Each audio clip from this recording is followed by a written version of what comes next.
Hello everyone, welcome back to our channel. Let's start with the news today. Macron underscored his leader credentials at NATO with a map.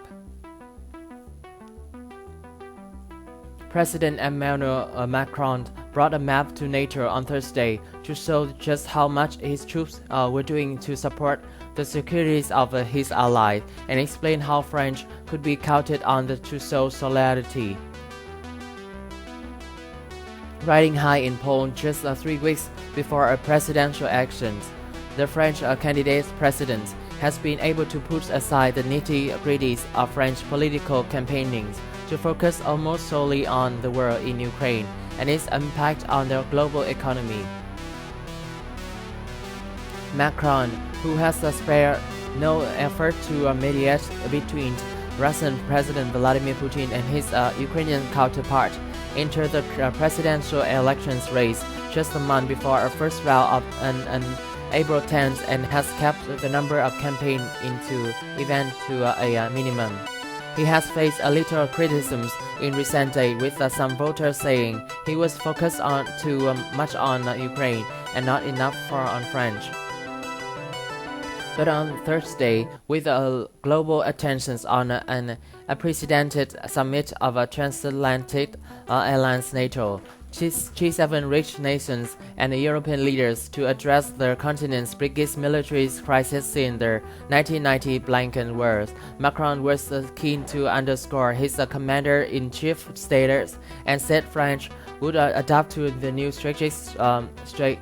It is rare for leaders to bring a prop to demonstrate what they are doing, but like a professor giving lectures, Macron turned to a map in a digital slideshow, gesturing with the hands from the north of the south of the eastern NATO flank.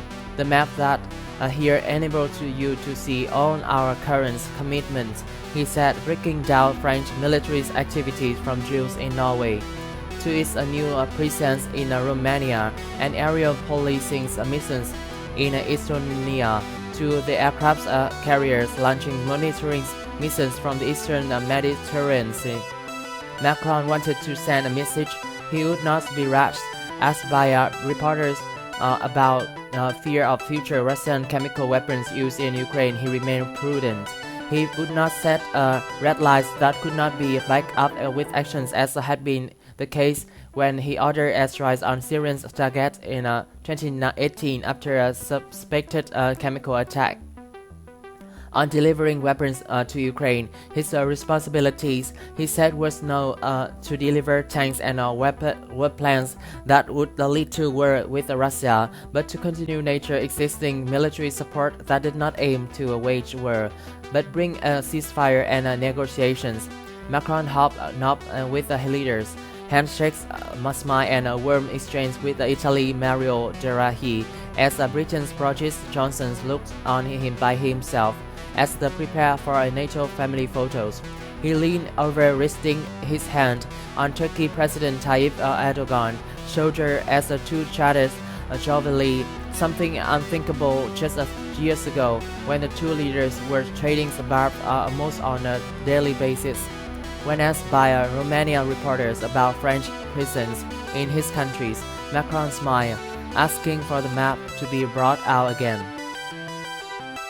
This is the end of our news today. What did you think about this news? Please comment below to let me know. And if you like this video, please like and subscribe to our channel. Thanks for watching and see you next time.